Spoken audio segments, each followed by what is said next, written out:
مولاي صل وسلم دائما أبدا على حبيبي. السلام عليكم ورحمة الله تعالى عز وجل وبركاته. إن الحمد لله والصلاة والسلام على رسول الله وعلى آله وصحبه ومن والاه أما بعد. দূরের এবং কাছে, দেশের এবং প্রবাসের যে যেই প্রান্ত থেকে আপনাদের প্রিয় অনুষ্ঠান শাহনশাহ হযরত সৈয়দ জিয়াউল হক মেজবান্ডারি ট্রাস্ট কর্তৃক আয়োজিত আলোকধারা দেখছেন, সকলকে জানাচ্ছি আন্তরিক শুভেচ্ছা এবং মোবারকবাদ। আশা করছি সবাই ভালো আছেন এবং সুস্থ আছেন, আলহামদুলিল্লাহ। আজকে আমরা যে বিষয়টি নিয়ে কথা বলতে যাচ্ছি সেটি হচ্ছে পরিবেশের ভারসাম্য রক্ষায় ইসলামী নির্দেশনা। মহান আল্লাহ রাব্বুল আলামিন এই পরিবেশ, এই পৃথিবী মানুষের জন্যই সৃষ্টি করেছেন। আল্লাহ তাআলা কোরআন শরীফে সুন্দর করে ইরশাদ করেছেন, মা তারা মিন খালকির রহমানি মা তারা ফি খালকির রহমানি মিন তাফাউত। আল্লাহ রাব্বুল আলামিন প্রত্যেকটা জিনিসই সুশৃঙ্খলভাবে, যেমনভাবে তসবিহ দানা একটার পর একটা সুন্দর করে সাজানো গোছানো থাকে, সেইভাবে এই পৃথিবীকে সৃষ্টি করে দিয়েছেন। তো এই পৃথিবীকে নষ্ট কারা করে? এই পৃথিবীকে আমরা মানুষরাই নষ্ট করি। কিন্তু ইসলাম এর ব্যাপারে একটা সুচিন্তিত সুপরামর্শ কোরআন এবং হাদিসে আমাদেরকে দিয়েছে। আমরা সেরকমভাবে যদি চলি, অবশ্যই আমাদের পরিবেশ এবং সব কিছু রক্ষা পাবে। আজকে এই বিষয়ের উপর আলোচনা করার জন্য আমাদের স্টুডিওতে আমন্ত্রিত হয়ে এসেছেন সাউদার্ন ইউনিভার্সিটি বাংলাদেশের ইসলামিক স্টাডিজ বিভাগের সম্মানিত সহকারী অধ্যাপক ডক্টর মোহাম্মদ নুরুন নবী আজহারি। আসসালামু আলাইকুম ওয়া রাহমাতুল্লাহি ওয়া বারাকাতুহু। মোহতারাম, আমরা আজকে যে বিষয়টি দেখেছি অত্যন্ত গুরুত্বপূর্ণ একটি বিষয়, সমসাময়িক এবং সময়ের চাহিদার একটা বিষয়। সেটি হচ্ছে যে পরিবেশের ভারসাম্য। পরিবেশ কিন্তু আমাদের জীবন ধারণ থেকে শুরু করে প্রত্যেকটা কাজে, প্রত্যেকটা কর্মে, মানুষ বলেন, শুধু মানুষই নয়, সারা পৃথিবীর সমস্ত জীবজন্তু এবং আল্লাহর যত সৃষ্টি রয়েছে, সমস্ত সৃষ্টি তার স্বাভাবিক জীবন যাপনের জন্য যেই বিষয়ের উপর ডিপেন্ডেবল থাকে সেটি হচ্ছে পরিবেশ। এবং সেই পরিবেশ কি করে রক্ষা হয়, সেই পরিবেশের ভারসাম্য, সেই পরিবেশের নাব্যতা, সেই পরিবেশের সবুজায়ন কি করে রক্ষা করা যায়, সে ব্যাপারে কিন্তু রাসূল সাল্লাল্লাহু আলাইহি ওয়াসাল্লাম স্পষ্ট নির্দেশনা দিয়ে গিয়েছেন। সেই জিনিসটি আজকে আমরা আপনার কাছ থেকে শুনব। ধন্যবাদ। জীবনধারণের সমস্ত উপকরণ রব্বুল আলামিন দুনিয়াতে দিয়ে আমাদেরকে প্রেরণ করেছেন। এই দুনিয়াতে এজ এ খলিফাতুল্লাহি ফিল আরদ, রব্বুল আলামিনের প্রতিনিধি হিসাবে এখানে আমাদের রেসপন্সিবিলিটিস আছে, কিছু দায়িত্ব আছে টুয়ার্ডস দ্য অ্যাবসলিউট ক্রিয়েটর। সৃষ্টিকর্তার সাথে আমাদের কিছু রেসপন্সিবিলিটিস আছে, সৃষ্টির প্রতি আমাদের কিছু দায়িত্ব আছে। এগুলোকে আমরা যদি ভাগ করি যে প্রাণীকুলের মধ্যে আমরা দেখি যে মানুষ আছে, নন হিউম্যান আছে। তো মানুষের প্রতি আমাদের রেসপন্সিবিলিটিস আছে। তো মানুষের মধ্যে এখানে অনেক ধরনের মানুষ আছে, মুসলিম আছে, নন মুসলিম আছে, তাদের ব্যাপারে দিক নির্দেশনা আছে। আবার মুসলিমদের মধ্যে আমাদের ফ্যামিলির সাথে কীভাবে রিলেশন হবে, তাদের প্রতি আমাদের দায়িত্ব কী, বাবা মায়ের প্রতি দায়িত্ব কী, ছেলে সন্তানের প্রতি দায়িত্ব কী, প্রতিবেশীর দায়িত্ব কী, এগুলো সব বিস্তারিত বর্ণিত আছে। পরিবেশের প্রতি আমাদের দায়িত্ব কী, এটা খুব বেশি ইম্পর্ট্যান্ট। এটা অন্যতম একটি ফরজ। আমি বলবো যে এই পরিবেশ যেটার মধ্যে আমরা জীবন ধারণ করছি, এই পরিবেশকে রক্ষার ব্যাপারে রাসূল করিম সাল্লাল্লাহু আলাইহি ওয়াসাল্লাম আমাদেরকে প্রায় ১৫০০ বছর পূর্বে তাগিদ দিয়েছেন। এই পরিবেশের রক্ষা করার জন্য পরিবেশের প্রতি আমাদের কিছু দায়িত্ব রয়েছে, কর্তব্য রয়েছে, কিছু পালনীয় জিনিস আমাদের রয়েছে। প্রথমত, এই পরিবেশের যে উপাদান রয়েছে, এই পরিবেশের প্রতি আমরা যদি দায়িত্ব পালন না করি তাহলে এখানে বিপর্যয় ঘটছে। এই পরিবেশের প্রতি যদি আমরা দায়িত্ব পালন না করি, এই পরিবেশকে আমরা রক্ষা করতে পারিনি, বরং পরিবেশকে আমরা হত্যা করেছি, পরিবেশকে আমরা ধ্বংস করতে চলছি। যার ফলে এই যে গ্লোবাল ওয়ার্মিং, বৈশ্বিক উষ্ণতা বৃদ্ধি পাচ্ছে, আবহাওয়া এবং জলবায়ুর পরিবর্তন ঘটছে, যার কারণে প্রাকৃতিক বিপর্যয় ঘটছে। এই সমস্ত বিপর্যয়ের পিছনে মানুষের হাত রয়েছে। রব্বুল আলামিন কোরআনে পাকের মধ্যে ইরশাদ করেছেন, যাহারাল ফাসাদু ফিল বাররি ওয়াল বাহরি বিমা কাসাবাত আইদিন নাস।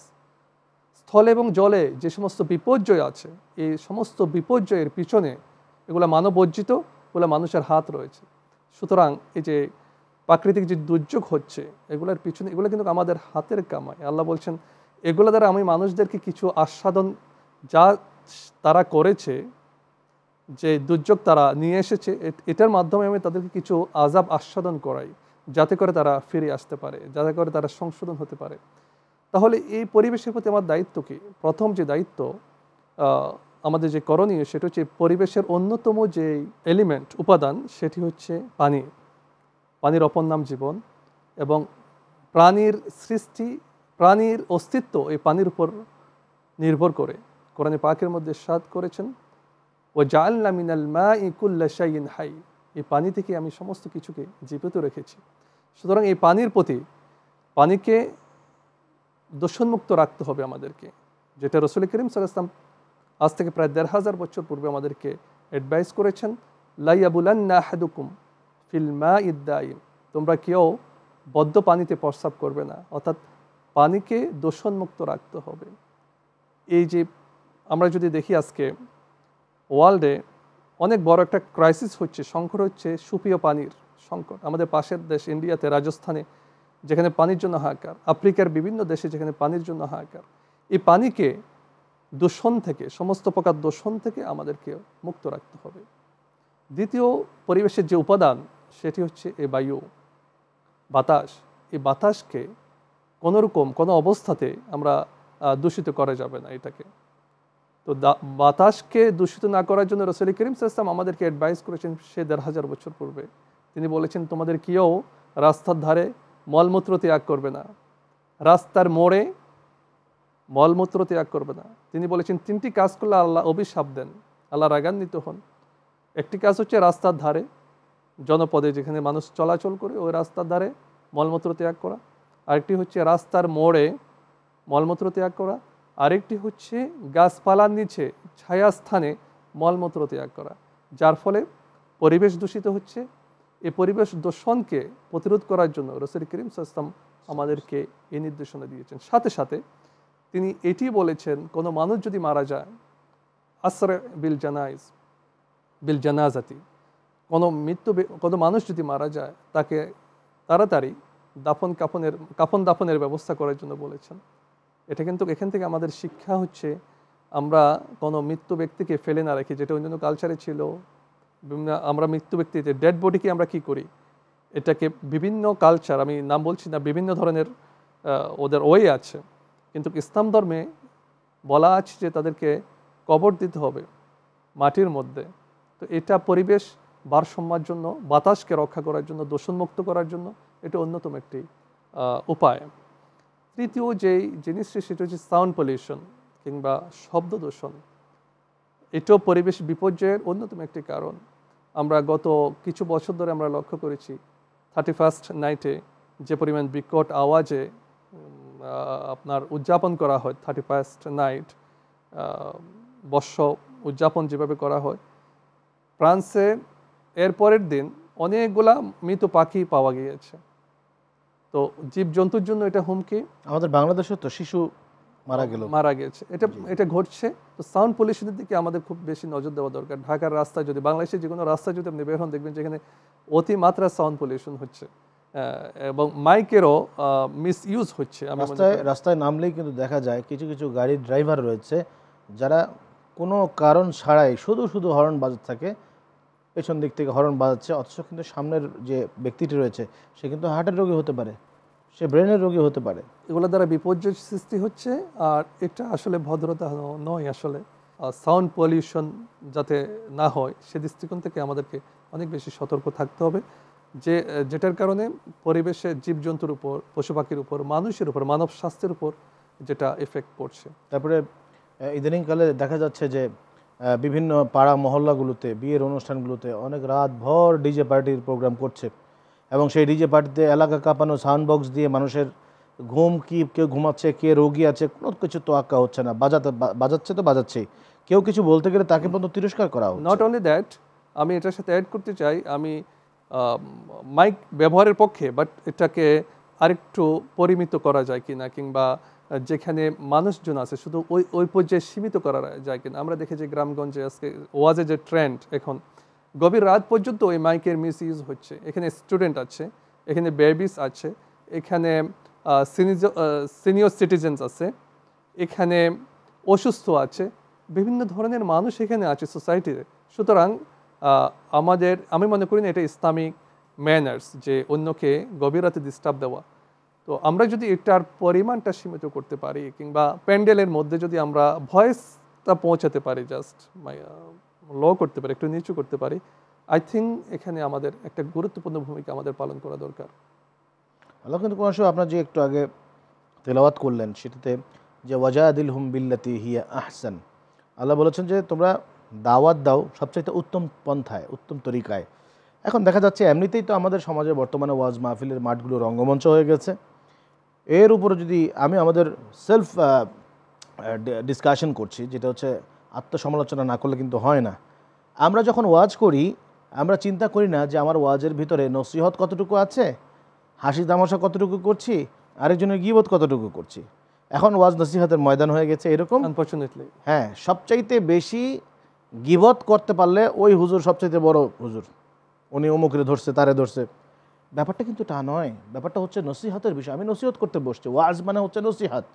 তো ও নসিহত করতে গিয়ে যদি আমি সেখানকার মানুষকে কিছু নাই শেখাতে পারলাম, এটার মাধ্যমে কেউ কোনো কিছু উপকৃত হলো এটা না। একটা ট্রেন্ড হয়ে গেল, আর এটা আমি মনে করি অপসংস্কৃতির মধ্যে পড়ে জিনিসটা। অপসংস্কৃতির মধ্যে যুগে যুগে ইসলামী দাওয়াটা এমন ছিল না, এমন ছিল না। এটার সাথে আমরা মিল খুঁজে পাইনি। অন্যকে ডিস্টার্ব দিয়ে নয়, আসলে এটা তো ভালোবাসে, এটা আহসান যেই বলছে, যেখানে আপনার একটা কনভিনিয়েন্ট ওয়ে থাকবে, এনভায়রনমেন্ট থাকবে। সুতরাং সাউন্ড পলিউশনের মাধ্যমে নয়। শুধু তাই নয়, মাইক বাজানো একটা লিমিটেশন রাখা উচিত, মাইকের আওয়াজ একটা লিমিটেশনের মধ্যে রাখা উচিত, মাইক বাজানোর সময়টা পরিমিত করা উচিত, এবং কথাবার্তার ঢং সাইজ এগুলো কিন্তু মানুষের খেয়াল রাখা উচিত। দেখা যায় যে একজন মানুষ কথা বলছে, সারাক্ষণ আপনি বসে তার কথা শুনবেন, কথা কিন্তু শুনতেই ইচ্ছা করবে, বিরক্তি লাগবে না।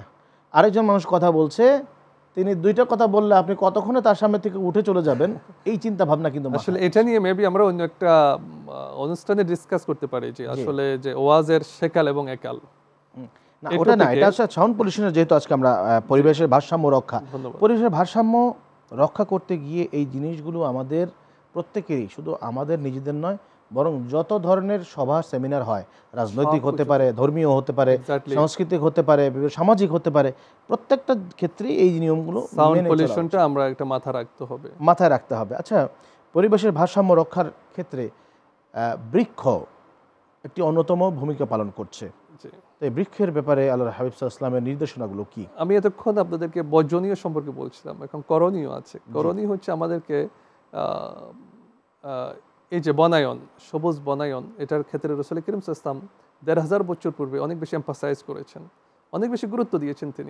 তিনি এমনও বলেছেন, যদি তোমাদের মধ্যে কেউ যদি জানো যে কিয়ামত সংগঠিত হচ্ছে, তার হাতের মধ্যে একটা চারা গাছ আছে, সে যেন আগে এটাকে রোপণ করে। তো এটা দ্বারা আমরা কি বুঝি? এটা দ্বারা হচ্ছে যে ইসলাম অনেক বেশি এমফাসাইজ করেছে বৃক্ষরোপণের ক্ষেত্রে, সবুজায়নের ক্ষেত্রে, বনায়নের ক্ষেত্রে। আরেকটি হাদিস আমি শোনাতে চাই। রাসূল করিম সাল্লাল্লাহু আলাইহি ওয়াসাল্লাম ইরশাদ করেছেন, মাইয়াগরিসু গারসান আও ইয়াজরাউ জারআন, যে ব্যক্তি কোনো ফসল উৎপাদন করে, ফসল ফলায়, অথবা কোনো গাছ রোপণ করে, কোনো বৃক্ষ রোপণ করে, এই গাছ থেকে, এই ফসল থেকে যদি কোনো পশু পাখি যদি ভক্ষণ করে কিংবা মানুষ ভক্ষণ করে, এটা তার জন্য সাদাকা। তো এই হাদিসে পাকের মধ্যে স্পষ্ট ইশারা রয়েছে, যে উৎসাহ রয়েছে যে আমরা যাতে গাছ রোপণ করি, শস্য আবাদ করি, শস্য ফলাই এবং ফলস বৃক্ষ আমরা রোপণ করি। এছাড়া আরেকটা জিনিস, সেটা হচ্ছে আমাদের অপচয় রোধ করতে হবে আমাদেরকে। এটা পানির অপচয় হতে পারে, এটা সব কিছু যে ন্যাচারাল রিসোর্স আছে, প্রাকৃতিক যে আশীর্বাদ আমাদের রয়েছে, এখানে তৈল হতে পারে, ডিজেল হতে পারে, পেট্রোল হতে পারে, প্রাকৃতিক বিদ্যুৎ হতে পারে, ইভেন এটা জাতীয় সম্পদ এবং প্রাকৃতিক সম্পদ, এগুলো ব্যবহারে আমাদেরকে অনেক বেশি পরিমিত হতে হবে এবং কেয়ারফুল হতে হবে, যাতে আমরা ওয়েস্ট না হয়, এগুলো যাতে অপচয় না হয়। রাসূল করিম সাল্লাল্লাহু আলাইহি ওয়াসাল্লাম আমাদেরকে রিমাইন্ড দিচ্ছেন। হযরত সাদ রাদিয়াল্লাহু তাআলা ওযু করছেন, আল্লাহর হাবিব সাল্লাল্লাহু আলাইহি ওয়াসাল্লাম পাশ দিয়ে যাচ্ছেন, তো বললেন যে, ইয়া সাদ, তুমি তো অনেক বেশি অজুতে পানি অপচয় করছো। সাদ রাদিয়াল্লাহু তাআলা বললেন, ইয়া রাসূলুল্লাহ, আমি অজু করছি, অজুতেও কি অপচয় হয়? দেন দ্য হোলি প্রফেট সাল্লাল্লাহু আলাইহি ওয়াসাল্লাম বললেন, হ্যাঁ, তুমি যদি একটা প্রবাহিত নদীর মধ্যেও যদি অজু করো, ওইখানেও অপচয় আছে। সুতরাং অপচয় রোধ করতে হবে আমাদেরকে, খাবার অপচয় রোধ করতে হবে। আনফর্চুনেটলি ইসলাম ধর্মে বলা আছে, যে পবিত্র কোরআনের মধ্যে এসেছে, ইন্নাল মুবাযযিরিনা, এই যে কানু ইখওয়ানা শায়াতিন, অপচয়কারীরা শয়তানের ভাই, কিন্তু আনফর্চুনেটলি আমরাই সবচেয়ে বেশি অপচয় করি। মিডল ইস্টে শুধু মুসলিম বিশ্বে যে পরিমাণ খাদ্য অপচয় হয় সেটা দিয়ে পুরো একটা মহাদেশকে খাওয়ানো যাবে। এক বছরে যে পরিমাণ খাদ্য আমরা ওয়েস্ট করি। তো সুতরাং পানির যে ক্রাইসিস, আমরা তো এই যে সামনের দিনগুলোতে পানির অনেক বেশি সংকটে পড়ে যাব। গ্লোবাল ওয়ার্মিংয়ের ফলে সমুদ্রের ভূপৃষ্ঠ বরফ গলছে, আর এদিক দিয়ে সমুদ্রের ভূপৃষ্ঠের পানিগুলো বাড়ছে, ফলে লবণাক্ততা সৃষ্টি হচ্ছে। আমরা শুকিয়ে পানির সমস্যা পড়ে যাচ্ছি। এখন আমরা যখন নলকূপ খনন করতে যাই, দেখা গেলো যে আগে 5 বছর আগে যেখানে পানির স্তর ছিল, এখন কিন্তু ওইখানে পানির স্তর নেই, পানির স্তর নেমে যাচ্ছে। তো সুতরাং we have to be very careful. আমরা যখন পানি যখন আমরা ইউজ করব, ব্যবহার করব, রাসূল করিম সাল্লাল্লাহু আলাইহি ওয়াসাল্লাম আমাদেরকে সতর্ক করেছেন পানির ব্যাপারে। শুধু পানি নয়, প্রাকৃতিক যত সম্পদ আছে, আমরা একটা মেসের কাঠি জ্বালানোর খরচ বাঁচানোর জন্য আমরা দেখা গেলো যে গ্যাস জ্বালিয়ে রাখি, বিশেষ করে শীতকালে এই কাজটা আমরা করি। এগুলো প্রহিবিটেড, এগুলা ইসলামে স্পষ্ট হারাম। এই কাজগুলো করা যাবে না, জাতীয় সম্পদ নষ্ট করা যাবে না। আচ্ছা, রাসূল সাল্লাল্লাহু আলাইহি ওয়াসাল্লাম তিনি পাখি সম্পদ, পাখি, পশু, তারপরে হচ্ছে বিভিন্ন রকম জীব জন্তু, এগুলোর ব্যাপারেও কিন্তু আল্লাহর হাবিব সাল্লাল্লাহু আলাইহি ওয়াসাল্লামের সুস্পষ্ট একটা নীতি রয়েছে, একটা নির্দেশনা রয়েছে। এই ব্যাপারে আপনি আমাদেরকে বলবেন, কারণ এগুলো কিন্তু পরিবেশের ভারসাম্য রক্ষায় অন্যতম ভূমিকা পালন করছে। ধন্যবাদ। হ্যাঁ, রাসূল করিম সাল্লাল্লাহু আলাইহি ওয়াসাল্লাম আমাদেরকে বলেছেন যে অনর্থকভাবে আমরা যাতে কোনো পশু পাখিকে হত্যা না করি, ইভেন কোনো গাছও না কাটি। অনেকে কিন্তু আছে যে অস্ত্র নিয়ে বের হয় শখে শিকার করার জন্য। শিকার প্রয়োজন, যেটা আমার প্রয়োজন অতটুকু শিকার বৈধতা ইসলামে দেওয়া হয়েছে, কিন্তু মাত্রাতিরিক্ত শিকার করা ইসলাম এটা প্রয়োজনের বাইরে, এটা ইসলাম স্বীকৃতি দেয়নি। যেটার কারণে পরিবেশের ভারসাম্য, জীববৈচিত্র্যের উপর হুমকি হবে।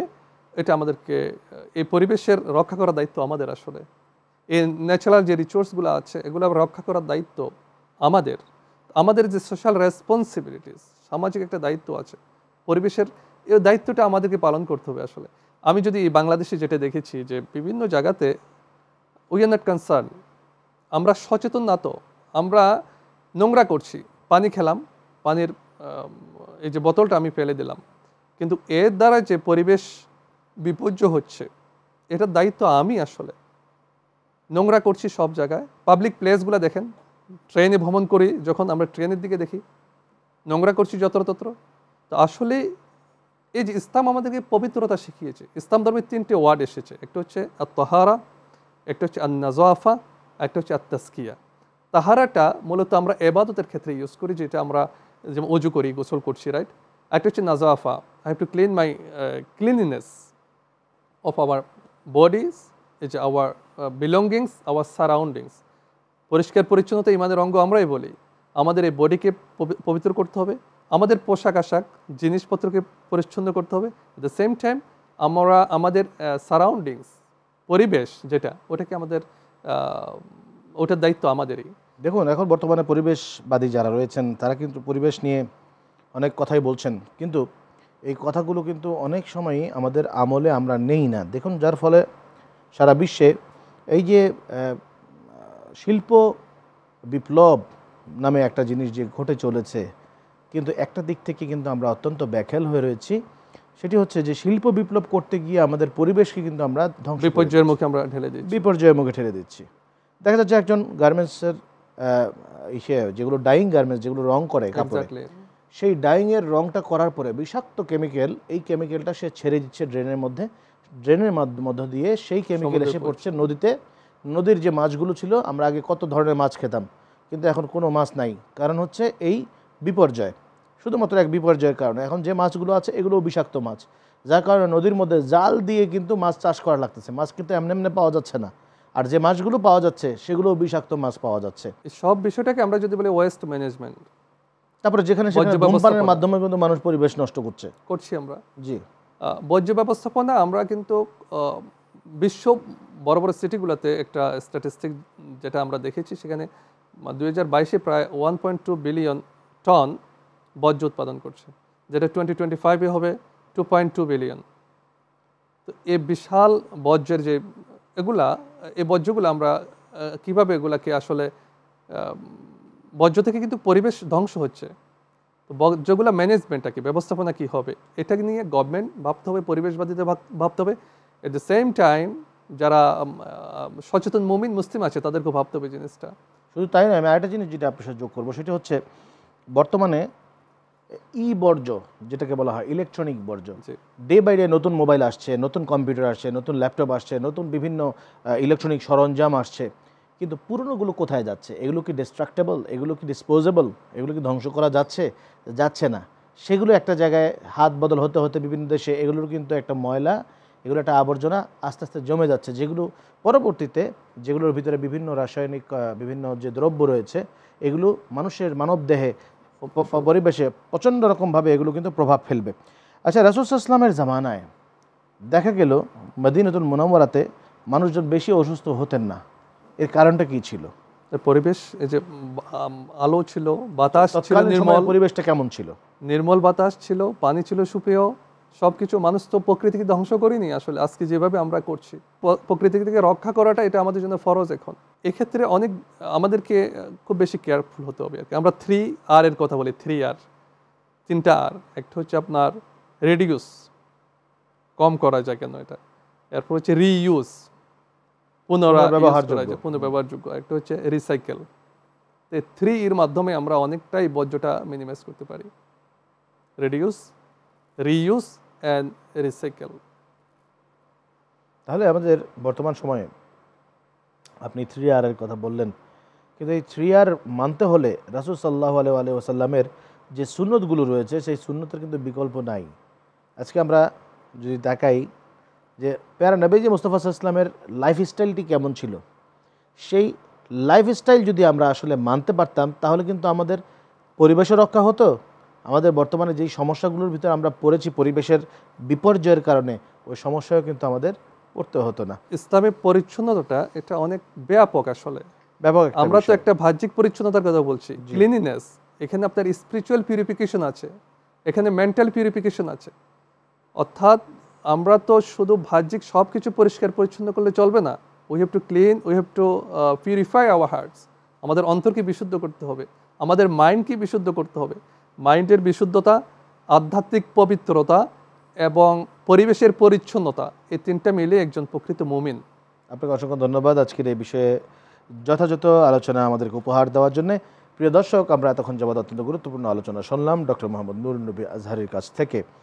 আসলে পরিবেশ হচ্ছে আল্লাহ রাব্বুল আলামিনের অন্যতম একটি দান, যে দানকে আমরা অবহেলায় হেলায় ফেলায় নষ্ট করতে চলেছি। তিনি একটু আগে যেই কথাটা বলেছিলেন সেটি হচ্ছে যে অন্তরের পবিত্রতা যখন মানুষ আনতে পারবে তখন বাহ্যিক পবিত্রতা তার ভিতরে এমনিতেই চলে আসবে।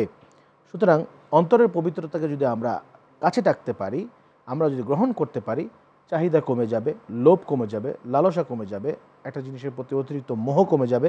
আর মোহ যখন কমে যাবে তখন আলটিমেটলি পরিবেশকে ধ্বংসকারী যে সমস্ত এলিমেন্ট, সেই সমস্ত এলিমেন্টের উৎপাদনও কমে যাবে, সেই সমস্ত এলিমেন্ট আমাদের হাতে আসাও কমে যাবে। আর পরিবেশকে পরিবেশের মতো থাকতে দেওয়াই হচ্ছে আমাদের বর্তমান সময়ের দাবি।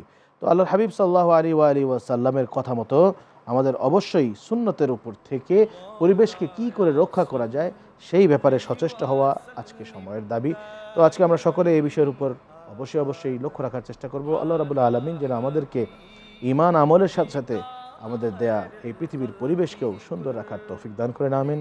আসসালামু আলাইকুম ওয়া রাহমাতুল্লাহি তাআলা ওয়া বারাকাতুহু। মুহাম্মাদুন সাইয়্যিদুল কাওনাইন ওয়া সাকালান ওয়াল ফারিকাইনি মিন উরবি ওয়া মিন আজম মাওলায়া সাল্লি ওয়া সাল্লিম দাইমান আবাদান আলা হাবিবিকা খায়রুল খালকি কুল্লিহিম।